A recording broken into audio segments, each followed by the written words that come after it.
We have the privilege of 4 incredible and robust thinkers sharing the stage tonight. Together they will consider whether we are on the cusp of no return. No return from what? Might be one question. What is the world that we know? Where has the world come from? And where is it heading? And you could be forgiven for feeling a little apocalyptic at the moment, a little existential, given events in Egypt, given Ebola, Syria, Iraq, Gaza, Ukraine. Planes are falling out of the air by nefarious means, or they're disappearing without a trace. Where have they gone? We've seen the beheading of a journalist. We've seen the rise of Islamic State, the fall of countless species other than our own. Climate change. Where's it all heading? Is human stupidity getting the better of us, or will human ingenuity save the day? These are some of the themes that we'd love to talk to tonight. If you're a tweeter, #FODI. If you've got a mobile phone, put it to silent or vibrate and have a wonderful night. Let me introduce Tim Flannery is a mammologist, a paleontologist, an activist. He's editor and author of over 20 books. We know him, of course, as Australian of the Year in 2007. He co-founded the Copenhagen Climate Council. He's former chief scientist of the Federal Climate Commission. He is now currently leader of the independent, crowdsourced Climate Council. We have...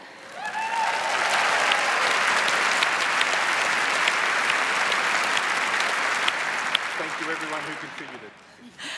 We have Elizabeth Kolbert. She is a multi-award-winning American environmental journalist and author. She's a staff writer on that incredible magazine, The New Yorker. She's author of several books, including, relevant to tonight, Field Notes from a Catastrophe and The Sixth Extinction, An Unnatural History most recently. We have with us Steven Pinker. He is Johnston Family Professor of Psychology at Harvard University. His books, The Blank Slate, How the Mind Works, were both Pulitzer Prize finalists. His most recent books, and this one's particularly pertinent to tonight, The Better Angels of Our Nature, Why Violence Has Declined. Might be counterintuitive for some of us. And more recently, I think just out, isn't it? The Sense of Style, A Thinking Person's Guide to Writing in the 21st Century. Great to have you here. And we have...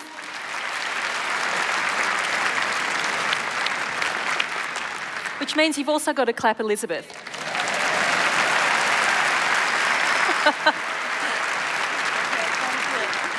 And Jaan Tallinn is a founding engineer of Skype and Kazaa. He is a co-founder of the personalised medicine company MetaMed. He is also co-founder of a very interesting centre at Cambridge, and I think they're also sowing the seeds of something at MIT, the Centre for the Study of Existential Risk. He describes himself, I think, as a futurist, a hacker, an investor, and a physicist. Welcome.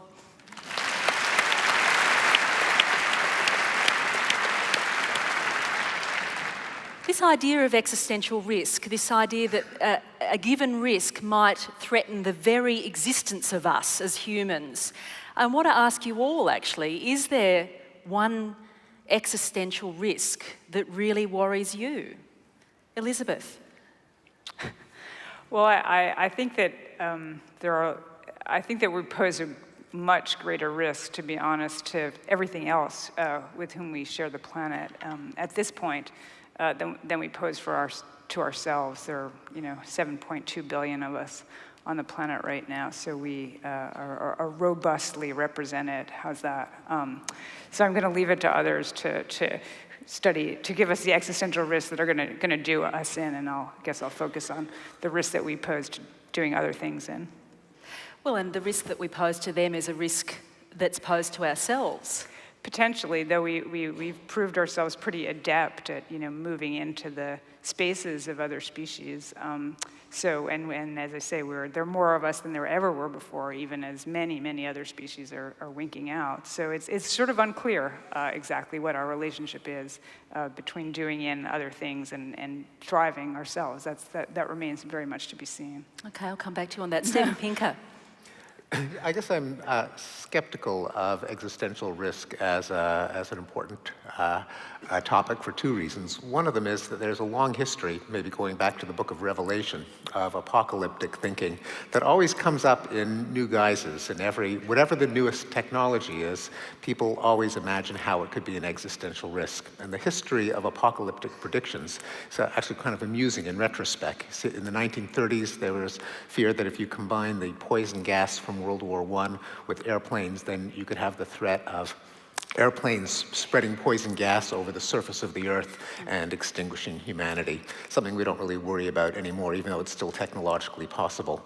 And when I grew up, there were both scientists and political scientists who said that it was a certainty that the US and the USSR would fight a nuclear war ending humanity, and that certainty didn't happen. And then there was polywater, a polymerized form of water that would turn all of the world's water into thick goo.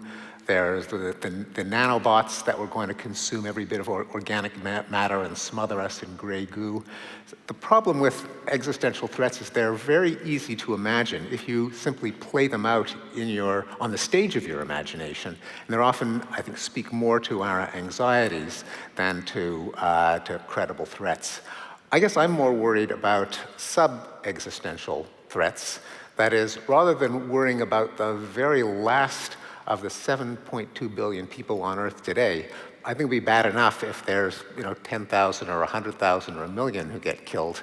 And we know that there are things that can do that kind of damage. We don't have to play out far-fetched scenarios to imagine that people are going to be dying of hunger and disease and war and genocide.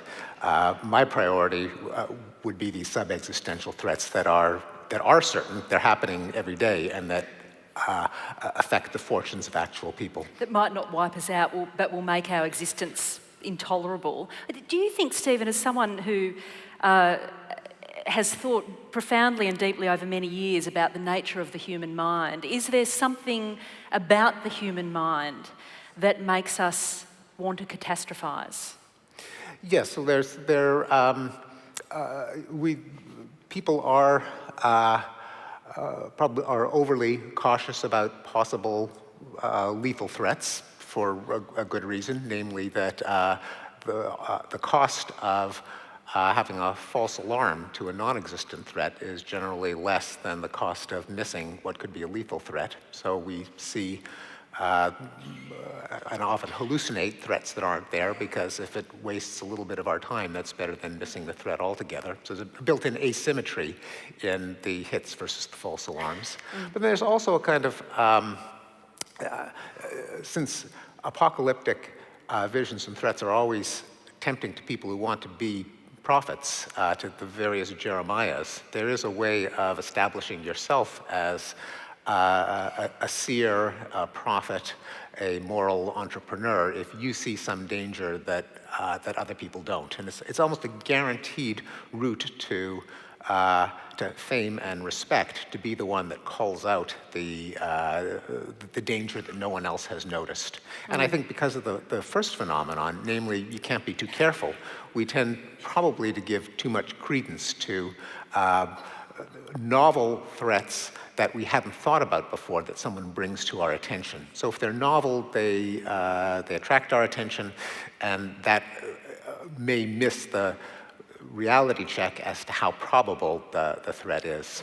Okay. Jaan, we've taken this theme of existential risk from the centre that you've helped you've developed at Cambridge. So clearly you think that existential risks are worth paying attention to. Yeah, so quickly answer Stephen here. I think it's lazy thinking to basically categorize like arguments based on certain property that they have, and then like kind of have a blank answer to those arguments. You actually have to look at each individual argument and evaluate them on their merit. However, indeed, there are a lot of people who do that, and therefore like one of the things that I say is that although the Cambridge Center, which has now been in existence for about 2 years, and we actually haven't accomplished any research yet, as opposed to our sister organization in Oxford. It still has made a really significant contribution to the world, and the contribution is that it gives a canonical answer to the question, existential risks? Says who? Because so you're looking at a sort of suite of technologies, aren't you, that you think could have a dangerous flip side. They might offer great benefit, but they might also catapult us into something terrible. Exactly. So, and I'm a technologist myself, so I don't. I'm very far from being against technology, but it's just important to realize that the reason why technologies get better over time, when looked at through the kind of eyes of human values, is that there is a market mechanism that basically rewards technologies that people want. However, once you have technologies that are more powerful than the market, that don't actually need the market, once you have superintelligence that's able to arrange the atoms in the visible universe, it's not going to sit and wait for humans to buy things from it. Mm-hmm. Tim, is climate change your ultimate existential threat? I don't think so. I mean, I'm an evolutionary biologist by training, and I'm well and truly aware that less than 1% of the species that have ever existed are still in existence.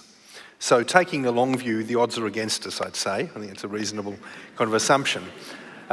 In the short term, I guess what I'd say is that we as a species are doing something that no other species has ever done as far as we know in the history of the universe. We are creating a superorganism, if you want, or a coherent entity which is mediated through intelligence. Now, superorganisms have existed before. The termites build cities. Ants, there are slave ants. There are ants that have agriculture. There are the bees have an oligarchy of democratic process making. All that sort of stuff exists. But we are doing it through deliberative intelligence. So I guess to me there is a risk in that. Will this work? Is it possible that as the individual becomes more powerful in these ever more technological societies, that a psychotic individual or a group of them could bring all of us down? I think that's a fair risk. In terms of climate change, my biggest concern is that disruption to Earth's climate system will reduce the available resource base, if you want, to people, to the point where individual groups of humans will start fighting over the few remaining resources. And therefore we'll have a collapse of the superorganism, this intelligent superorganism that we're in the midst now of creating using technology like the internet. So that's the big threat to me. We'll just go back to being barbarians. Do you take this at all into account in your very dense, long, fabulous thesis that violence has diminished over the existence of humanity? Do you take that into account, that we're at risk of violating ourselves in this way? Are you asking about climate change as itself a kind Well, of just form and of also violence, this or as notion that you could, yes, homicides might reduce over time, and there's a number of arguments that you make really cogently in your book. But at the end of the day, it might be one person that takes us down, or it might be the fact that we've undermined our sort of the substrate on which we exist so much that we'll all be taken down. That's a kind of form of violence, isn't it? Well, I don't use the word violence to refer to everything that's bad. So if there is pollution, if there's species extinction, if there's disease, those are all terrible things. But I think that if you call them all violence, then the word no longer has any coherent meaning, nor can you understand the causes or the ways of alleviating violence. There is a question of whether, if there is degradation of the ecosystem, will that reverse the trend toward declining violence? Will there be resource wars, water wars, oil wars, etc.? And I do have a section in the book that addresses that, and I think the answer is probably not. Now, this isn't a reason to be complacent about climate change, because it could cause a great deal of misery and waste, even if it doesn't consist of people going to war. But studies that look at climate stress at time one and organized violence at time 2 find very little relationship, usually 0. And at first people are surprised about that because a lot of people think that wars are fought over in competition over resources. Then when you start to think about individual wars, and you try to think of a war that has been fought over a diminishing resource, it's really hard to think of any. So the statistics actually, when you think back on, okay, well, what was what are the current wars over, say in Ukraine or in the Islamic State? They're over ideas and ideology and nationalism and tribalism and seeking perfect justice and rectifying historic injustices. It's very hard to find a war that is fought over some pool of water or oil that two parties both want to control. Although by proxy land. Tim? If I could just respond, Steve, I think my thought about that is I don't envision a war between nations over this, but what I imagine is a collapse of authority and a collapse of the intelligent superorganism within that group, so that then individuals within that are no longer bound by the rule of law, because that's vanished, and then you get conflict, internal conflict within those groups, and the weakest will always be the one that is hardest done by. Yeah, certainly anarchy can be a big impetus to violence. I mean, in general, when you have anarchy in the sense of no effective government, you also have anarchy in the sense of violent chaos. But it's not ordained that if there are resource shortages or population movements, that governments will lose their control over a territory. This is not to minimize the seriousness of climate change. It's just that the negative consequences are bad enough as they are. An increase in war may not be what we have to deal with on top of that. Let's come back to that. But we're narcissists at heart, aren't we, Elizabeth Kolbert? We're self-obsessed. What you've been obsessing about, though, is every other species on this planet and what's happening to them. What is happening to them? What defines the Anthropocene that some call this era that we are living in, this era of a possible sixth mass extinction? Well, what defines the Anthropocene, and this isn't my idea, this is the idea of the people proposing, that we live in a new geological, they would say epoch, the geologists would say, is that human beings have taken over from, what I will very broadly call the great forces of nature, the geological forces that traditionally took us, from one geological period to another, and we've taken their place. And there's a lot of ways you could look at this, and I'm not going to sort of give a geology lesson. I'm not a geologist, but if you just look at what Tim was referring to, the carbon cycle, how much CO2 we're putting up there, we are absolutely, overwhelming any natural processes that would happen. We're taking carbon that's, and this is happening, right here in Australia every single day. We're taking carbon that has been buried for tens of millions of years, and we're putting it back up into the atmosphere very, very rapidly. So we're changing the planet very rapidly. I think there's a increasingly broad consensus that the planet has not undergone such rapid change since the demise of the dinosaurs 66 million years ago. So that's a pretty sobering thought, and what the result of that is going to be. The last time we had very rapid change, we lost something like 3/4 of the species on Earth, and when we look at extinction rates today, they're very, very high. There was just a paper published in Science saying that they're, about 1,000 times as high as they would be under sort of normal background conditions. And those two facts, that we're changing the planet very rapidly and that a lot of other species are going extinct, are obviously intimately related. Is it legitimate, though, to call this a mass extinction event in the way that the last 5 have been? And of course, each mass extinction event over the history of life on Earth has been caused by quite different things at different times. Glaciation, global warming.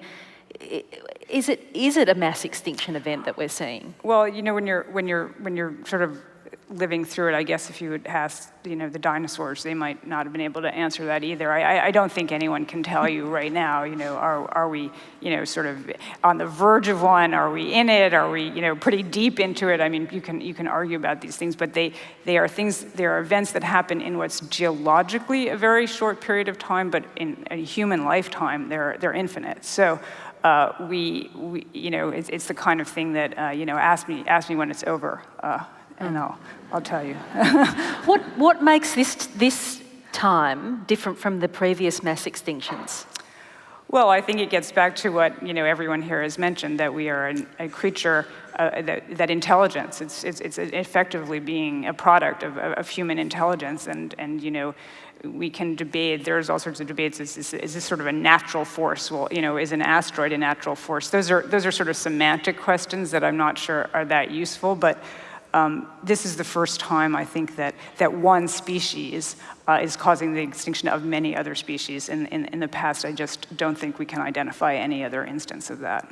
We're the ultimate weedy species, aren't we, is how it's described. Is there any one species that you've tracked, and you've done some incredible field reporting along the way, that has been emblematic for you of what's happening, or that's really just wrapped its paws or whatever around your heart and said, this is heartbreaking? Yeah. Well, I wrote about a species that Tim and I were just talking about this, a Panamanian golden frog, which is a beautiful, very deadly poisonous frog in Panama that's now extinct in the wild. And they were a symbol of good luck in Panama, and there was so much concern over them as this disease swept through Panama. They were a species that was done in by a pathogen, that they took the frogs out of the rainforest and put them in a hotel. They literally put them up in a hotel to try to save a remnant population, which they have. There is a small remnant population. It's incredible, isn't it, that they would do that? I mean, when you look at the lengths that people will go like that, and there's all sorts of amazing examples around the world for people working with endangered species, does that give you hope for humanity? Well, I think it shows the sort of, which is definitely a theme that's already come out here. It shows the sort of doubleness of human intelligence. It has a real double edge, and it's hard to say, where it's all going. But human intelligence can be used for great and wonderful and genius sort of things, as we all know, and it also can be used or can inadvertently cause a tremendous amount of damage. Tim, you've thought about this and written lyrically about it too, and why should we care about a toxic Panamanian frog? Well, because it's a beautiful thing that at the moment we can't recreate. Look, if I could just go back to that issue of the sixth extinction and the Anthropocene. I mean, they are geological concepts, and I don't want to get too technical, but you would know about the Anthropocene through reading the record in the rocks that are being laid down today. So if you ask, for example, rhinoceroses, they were all over Eurasia 10,000 years ago. There was millions of them. Today there's 20,000. You're not going to get a bone of one of those 20,000 preserved in a fossil record. It's statistically not going to happen. It's just too rare. So that change will be read in the rocks for all of the large mammals that have vanished. They've been taken over by sheep and goats and people. They're the bones you'll find now, if you look in the geological record. So I think the Anthropocene will be recognised by future beings very clearly in the rocks, and we are in the middle of it now. But there is an issue that it intrigues me. I belong to a group of scientists called the De-Extinction Group, and they are looking at how you bring back species from extinction. And this group is probably working beyond the current reach of technology. But nevertheless, what they're trying to do is really intriguing. So there's a group, for example, who are trying to recreate the passenger pigeon. So they're identifying the nearest relative of the passenger pigeon, look at how many genetic changes are in the code between that and then the other bird, and working out how you would do that through selective breeding and through genetic manipulation. There's other people who are looking at northern white rhinos. There's skin. This is a rhino subspecies. It's very rare, down to the last few individuals. But there's specimens in museums, and there are serious attempts at taking skin biopsies from those specimens looking at the DNA in it and trying to reconstitute another individual which died 40, 50 years ago for that species. In Australia, we've seen researchers take extinct frogs and take DNA from them to grow new individuals. So I think we live in a whole new world. We're just on the edge of it. But is that the ultimate act of narcissism? That we will bring back a species that we've killed off and there is no longer the habitat within which it will thrive? I disagree with you that there may no longer be the habitat. The habitat may be there, but the individuals have been hunted into extinction. Surely the ultimate act of narcissism is causing extinction in the first place. Elizabeth? Because you've been to San Diego and visited what was called the Frozen Zoo, which is a similar sort of concept, isn't it? Well, it's the source of a lot of the sort of tissue that Tim is talking about, and they're very, very hesitant, I should say, to talk about de-extinction. They don't sort of want it to be seen as this kind of, Frankensteinian lab where they're gonna, put all these species that were driving extinct and resurrect them one day. But I think, and I guess I part ways with Tim here, and as an evolutionary biologist, I guess I'll throw the question back at you. I mean, you create a passenger pigeon, 2 passenger pigeons. What have you created? I mean, passenger pigeons, and in fact, on Monday, we can all celebrate or mourn the 100th anniversary of the death of the very last passenger pigeon, a bird who went by the name of Martha, who died on September 1st, 1914. What have you got, even if you have a pair of passenger pigeons that, birds are very intelligent and they learn from their parents, and who are they going to learn from? So I'm not sure what we have, even if we were able to manipulate the DNA of the passenger pigeon's nearest relative, and then we'd have something, that was sort of like a passenger pigeon, but isn't a passenger pigeon, and what's the point of all that? Well, I think that's a good point, but maybe it's to have a more functional ecology. So, for example, if you could bring back woolly mammoths, they are keystone species on the Siberian tundra and may allow the Siberian tundra to persist in greater diversity and for longer than if they're not there. I mean, species are functional elements in ecosystems. And I agree with you what you say about the learned behaviour. How in the hell do you teach a mammoth to be a mammoth? These are great questions. But nevertheless, I'm sort of excited at the idea we might be able to, take the first step on a journey to recreate these. Let's consider the limits of intelligence. And Jaan, you've taken a great interest, for example, in machine intelligence. This notion of building artificial intelligence or intelligences in various forms and shapes so that they may function in various settings. But if you take that through to a thought experiment, where does it take you? Why do you express a little bit of existential angst about the future of artificial intelligence? First of all, I actually would like to riff a little bit on the previous discussion, because one way to present existential risks in a kind of more intuitively understandable form is that they really are risks to the environment. Even if you talk about things that are easy to understand, like asteroid risks, every 10 million years or so, there's a big enough asteroid that comes along and sterilizes the planet. It's not because you personally will be hit by that asteroid, but it's because the asteroid will raise the temperature or basically change the environment sufficiently so you wouldn't it wouldn't be conducive for life anymore. And also, we're not actively hostile to other species, perhaps with the exception of few, but it's just that our massive manipulation of the environment and as a manipulation that's a side effect of other things that we do that actually makes the life very miserable to them. And actually the same thing that I'm conscious of in the context of all powerful technologies, including AI. Sort of the ultimate argument with AI is that it's a kind of a meta-technology. It's a technology that possibly can develop its own technology. And that was already pointed out 50 years ago by British statistician I.J. Good, who basically pointed out that, look, if you once we are able to create something that is as smart as us, then invention is also an intellectual activity. So by definition, it is as good as us in invention. So one way of putting it is that I'm not necessarily worried about human creations, I'm worried about machine creations.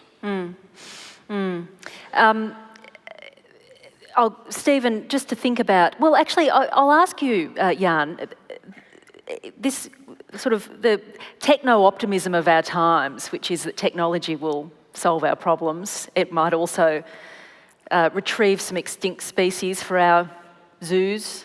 I support that. But also, I mean, some believe that geoengineering will also save us, for we can continue doing what we do, and we might be able to apply geoengineering to the environment and solve climate change as well. That's a kind of techno-optimism on a kind of wild scale, isn't it? Yeah, I think it's important to, whenever you are, and that's a general statement, that whenever you are developing powerful technology, be kind of like asymmetric about the consequences. Like you might have like the best intentions and best, even perhaps most likely scenario in mind, but there are other scenarios, and if you don't take them into account, you basically risk everyone, and that's just not going. And yeah, with things like terraforming and geoengineering, these are instances of powerful technologies that indeed, if things go well, they might actually work and reverse the global warming and things like that. But we have to be very, very sure that we know what we're doing before we attempt that. You might have a thought on geoengineering, and I'll squeeze it, and then I want to come to Stephen. Look, I really do. I think that people who talk about geoengineering fail to understand the scale of the problem, right? We are already geoengineering the planet by virtue of the fact that we are emitting 43 gigatons, that's a number with 9 zeros after it, of CO2 into the atmosphere every year, right? So if you want to reduce that by 1/10, just imagine we want to do that as a geoengineering process. What you'd have to do is take all of the agricultural waste in the world, all of the forestry waste in the world, and 100 million hectares of energy crop like sugarcane, take all of that production, capture the carbon from it and store it under the planet. That's for 1/10 of what we're currently putting into the atmosphere. So the scale of the geoengineering proposals that we have are beyond comprehension, and I believe that most of them are simply not feasible if you're looking at reduction of CO2. Right, they're too big. We are already geoengineering through burning enough coal to put 43 gigatons of carbon into the atmosphere. One of the more kind of incredulous examples was, let's just change the orbit of the Earth. So, when you get to that crazy so that stuff, it's not I don't know. rotating quite as close to the sun as... I mean, this is the sort of fantastical imaginings that people have. Stephen, when people look at the world today, they are seeing Syria, Nigeria, Iraq, Afghanistan, Gaza, the Ukraine. There's a sense that if you somehow these might all somehow stitch up together and the apocalypse will land. I mean, this is the sort of feeling that people have. How do you, in surveying the nature of violence across the history of humanity, how do you feel at a time like this? Yeah. Well, first you've got to make sure you don't make simple errors in arithmetic and logic. So a change over time requires at least 2 points in time. So if you say, well, there's a nasty war going on in Syria, that doesn't say anything about what direction the trend is, because all that says is that the rate of violence now is not zero, and it's not zero. But in order to say anything about whether it's gone up or down, you've got to compare the rate of violence now to the rate of violence at some other point in time. And people tend to forget all of the even nastier wars and more prevalent wars that took place 20, 30, 40 years ago. Getting your impression of the world from the news is systematically biasing, because news is about stuff that happens. It's not about stuff that doesn't happen. And it's about stuff that's happening now. So if there's some part of the world that is currently at peace, you never see a reporter there with a microphone saying, here I am in Sri Lanka and there's no civil war. And now we'll switch to a reporter in Angola. Oh, no civil war here either. And this is above and beyond the fact that the media often work by the watchword, if it bleeds, it leads. I mean, that's even above the fact that violence does attract attention. Simply the fact that you're recording events means that the media are going to be biased toward war as opposed to peace, because peace is not an event, it's the absence of an event. So the only way that you could tell whether we're living in more or less violent times than usual is, first of all, to count the number of wars, count the number of people that are killed in wars, and compare it to the same counts at different periods of time. As a proportion of population, I guess that's a more And as a proportion of meaningful measure. Because any tendency consists of the number of occurrences divided by the number of opportunities for the occurrence to take place. So yes, you can't simply just count the number of bodies, but you also have to count the number of bodies that are still walking around because they haven't been killed. And so when you do that, you find that there is, certainly in the last 2 years, because of the war in Syria, there has been an uptick compared to, say, the year 2005. But if you look at the entire graph, say, since the end of World War II, not even counting the carnage of World War II, but say starting at the clock at 1946, you get a kind of downward roller coaster, and then you have a little bit of an uptick because of Syria. People are surprised at that. How come it's so small? We keep reading all the headlines about it. But that's because you're not reading headlines about things like the Iran-Iraq war or the civil war in Colombia and all of the other wars that have fizzled out at the same time that Syria has increased. You've described this second half of the second half of the 20th century on as the great peace, and then the new peace, moving into the new long peace. peace. The long peace, that's right. Get my nomenclature right. Do you wake up every morning, though, feeling you have to justify that description of the times we live in? Well, people often find it hard to believe. People are often incredulous. I think because their impression of the state of the world comes from the news, and there's always enough violence to fill the news. And so and because of a quirk of human psychology, namely we estimate risk by how easily we can recall examples. Now that's statistically unsound. The way to estimate risk is the number of occurrences divided by the number of opportunities. But that's not the way the human mind evolved. Daniel Kahneman and Amos Tversky coined the term availability heuristic to characterize the way that the untutored mind does estimate risk. If I were to ask you how much in danger are you of being eaten by a shark, your first inclination would not be to go look up the number of shark attacks and divide by the number of swimmers, but to recall, oh, gee, did I read recently about someone getting eaten by a shark in the papers? That's the way the mind works, but that isn't the way, the optimal way of assessing risk. And so I have to battle both the inherent bias of the picture of the world conveyed by the news and the cognitive psychological quirk that we are affected by incidents rather than ratios. You've said that the task with the book, The Better Angels of Nature, was to convince people that the past seems less innocent and the present less sinister. What about the future? I guess as Yogi Berra said, it's hard to make predictions, especially about the future. I think there are different categories of violence, and that's why in my book and in my talk tomorrow, I divide them because they have different causes and they have different dynamics.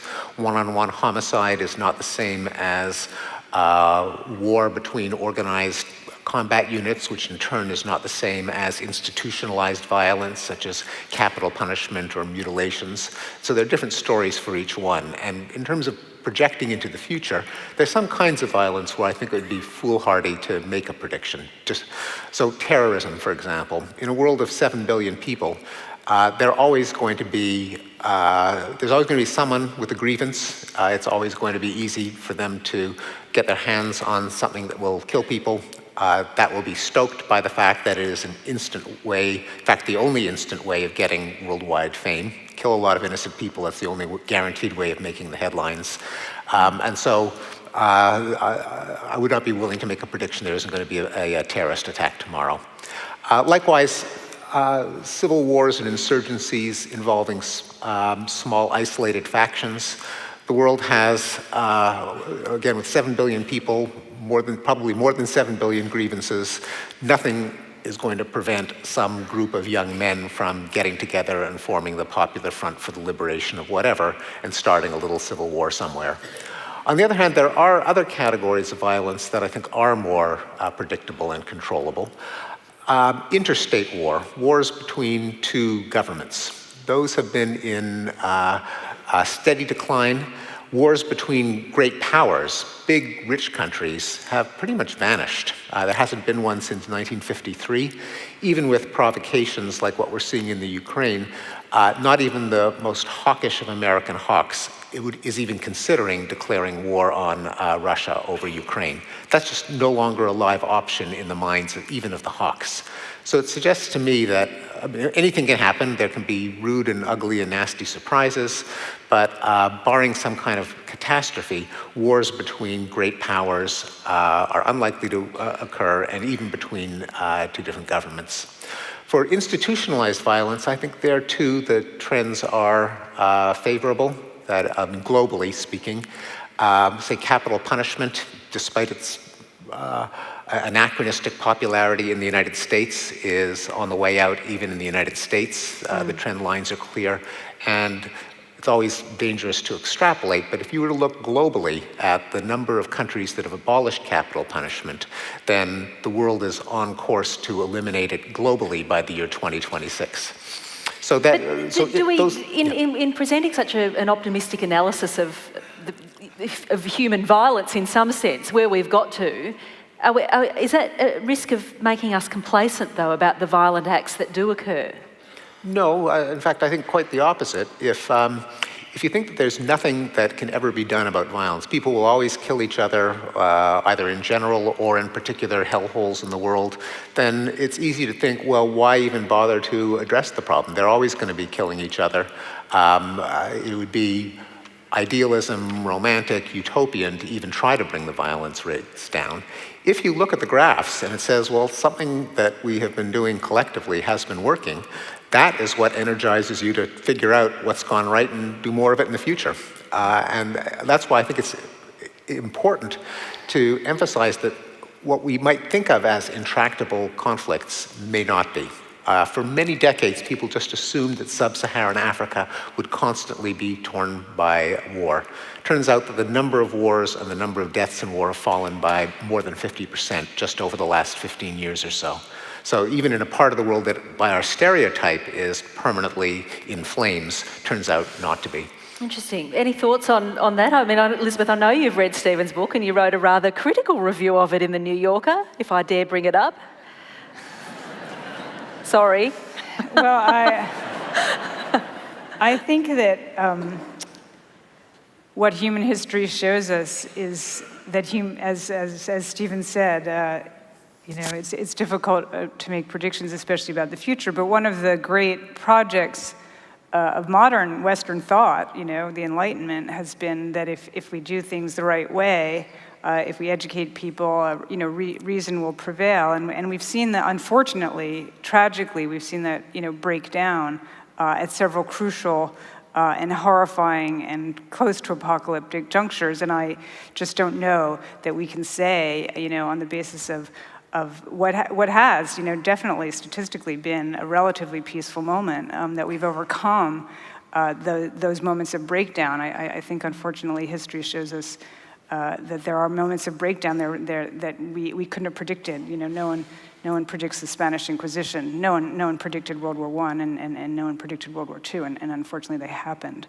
And they were crises of our confidence in ourselves. And have we overcome the forces that would bring us to some point again? And unfortunately, fortunately or unfortunately, once again, we're going to find out. Not necessarily those of us in this room tonight, but our kids and our grandkids.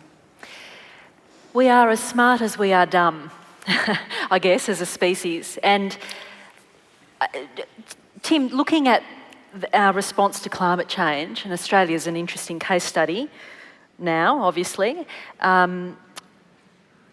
Do you think that we have it in us to solve this big, hairy, audacious problem? Well, looking at the current government, you'd have to think that they're either trying to hasten the end of the world as we know it, or trying to hold back the end of the world as we know it. But irrespective of this current...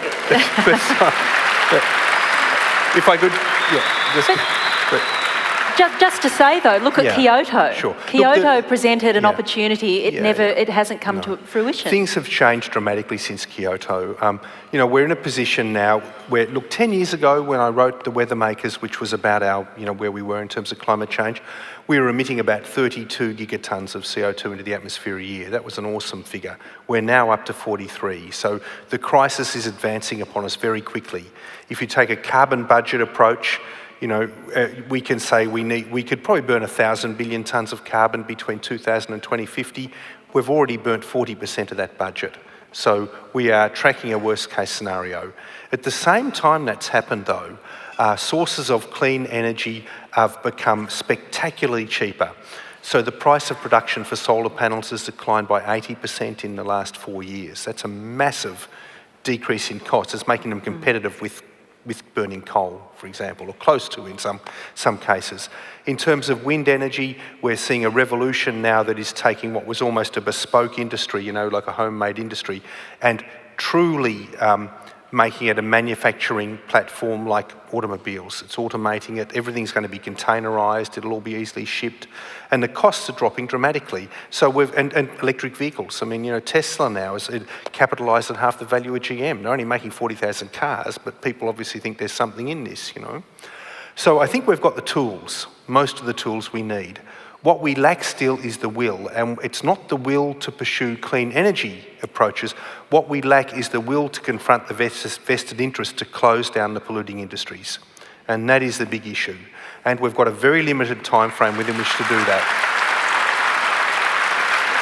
Is it just that though, Tim? Is it just that though? Because also there seems to be a tendency, it's a sort of opposite of catastrophising, and that is in the face of what some might describe as a catastrophe, we also have a tendency to turn the other way, see no evil, hear no evil, and head in the sand. I've got a Dutch friend who, a historian, who was studying the Dutch response to the build-up to the Second World War, and he said if you look at Dutch newspapers in 1933, front page after front page is about the Nazis and the threat, and through to 36, whatever. By the time you get to 38, there's sporting results on the front page or something else. There's nothing about the threat from Germany, because by then it had got so overwhelming that people turned off. And I think that's probably true in our society here, that the threat of climate change is now so big that some people have turned off. They don't even some people don't just turn off, they actively push back. Yeah, that's right. And look, I think that the world as we know it is ending one way or the other, right? And there's a lot of old people, old guys over 65, mostly white, who kind of, have a big stake in that world, and they're in the fossil fuel industry and they've got their particular view of it, and they'll keep pushing back, and they're very influential and very powerful. Look at Rupert Murdoch. That man is responsible for a lot of the worldview about climate change, through the News Limited empire. So I think that there's that whole issue. But there are a lot of young people out there who know this new technology, who are determined to push it. They'll go as far as they can, but we live in kind of partial democracies, and it's the regulations that we create in partial democracies like ours that will tell the difference. And if I can just give you one example, recently Australia, for those visitors who don't live here, we've just gone through a period of reassessing whether we should have a renewable energy target in this country. That's a target for wind and solar power as a total mix of the electricity generation for Australia. The energy target has been supported through 5 electoral cycles by both sides of politics. Just this week, this new government has appointed an expert committee of climate skeptics and fossil fuel interests mostly, who've come up with the idea we should not get rid of the energy target, but certainly not pursue it with any vigour into the future. And so it's that decision or that suggestion in the political process that will slow the uptake of clean energy in this case. If solar's come down so much in price, why does it need to be subsidised? Because it hasn't quite come down to the point yet of being directly competitive, particularly when people with the monopolies, the transmission monopolies, charge you extra. So I have a rental house in Melbourne, right? I've just put solar panels on the roof and divided the cost with my landlord. Then I get a bill from the transmission company for $360, and they said it's for a new meter. And I said, hold on a minute, I've got a brand brand new smart meter on this damn house. What's the story? I said, oh no, sorry, it's not really for a new meter, it's to reprogram the meter. I said, what does that actually mean? Does it mean someone comes around to the house? Oh no. I said, does it mean someone sits in an office and pushes a button? Yeah, pretty much. So $360 for that. So they are pushing back, and they will make the cost of solar less competitive if they can, if the government doesn't decide, and we, being, you know, the ones who elect the government, if we decide we don't want to move in that direction. Jaan, do you think we have the smarts to recognise, you know, something really catastrophic happening and actually do something about it, to collectively work together in the way that perhaps we haven't been able to with climate change yet? Yes, absolutely. I think even though climate change is like a massive problem, and it's kind of hard to, it's not very tractable. Like there are people working on it, and also the nice thing about climate change is that it's relatively slow. And there have been examples where we actually have been able to address, like for example, the ozone layer problem was to well, humans created it, humans solved it to a large degree. And also the different risks come in different kind of shapes and sizes. So I think climate change is in a way kind of,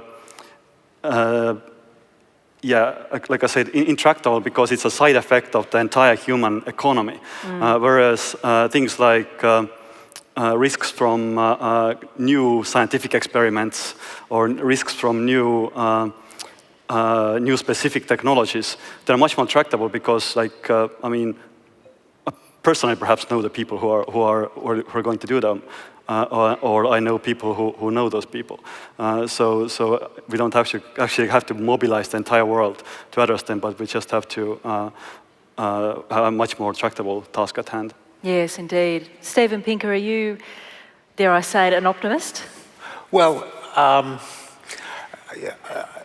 I think it's unwise to try to engage in prophecy when there's so many things that we don't know. So, you know, I would not be willing to say that in 50 years we will or will not have solved the problem. In fact, it's not the kind of thing where there's a binary answer whether we solve it or not. It's just a question of how bad will it be. I do believe that in the space of human ingenuity, there are ways of minimizing the damage between policies such as carbon tax, technologies such as possible that need to be explored, ideally with the impetus of a carbon tax that will simply make it natural for lots of entrepreneurs to be incentivized to explore technologies, together with government investment for those technologies that can't be done out of a garage, perhaps a new generation of safer nuclear reactors, pebble bed or thorium.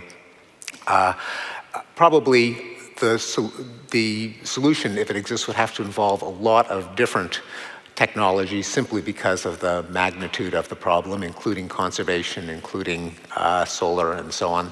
But, and there are ideas that have not yet been discovered. We don't know what they are because they haven't been discovered. But if you set climate change as a problem to be solved, as opposed to thinking of it as an apocalypse that we have visited upon ourselves and deserve to be punished for our sinful ways, and our only solution is to completely radically change our lifestyle and value system. I think that's unlikely to solve the problem. I think thinking of it as a big mess that we've gotten ourselves into, and what are the ways that we can get the numbers to match up with the reality, I do think the solution exists, yeah. Elizabeth, as someone who's spent many days and months and years in the field with climate scientists, what about you? Well, once again, I think everything that everyone has said has a lot of truth in it. But I think that, here we are in a country that had a carbon tax until very recently and has gotten rid of it. So it's hard to see, us making much progress here. And as Tim said, we've dug ourselves into a bigger hole. That's just a numerical, fact. And there's a lot of warming in the pipeline.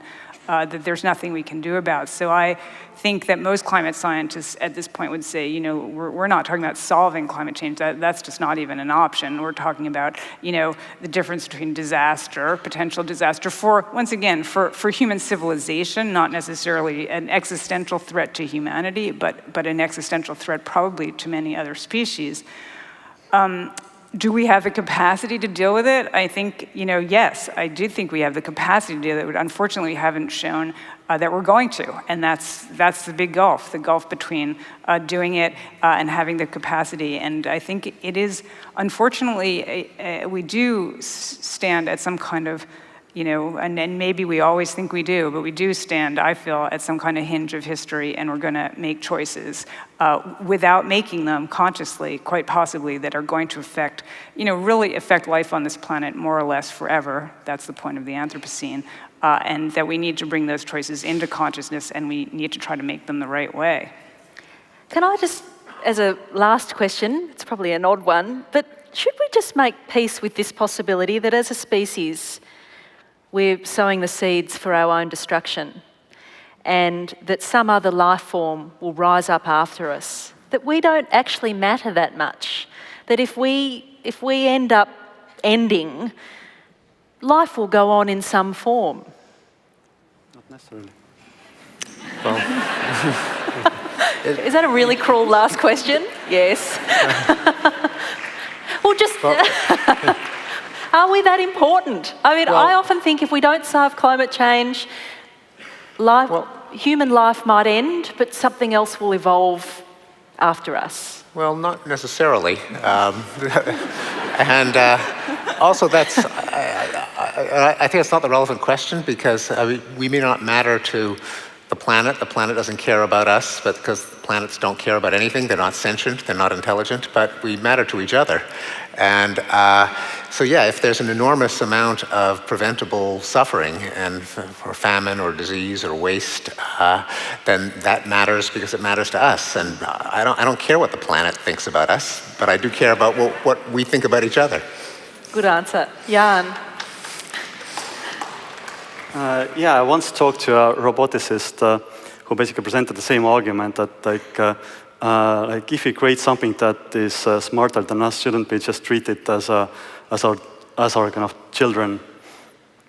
And so even if it wipes us out, it's okay. And then I asked, look, do you have children?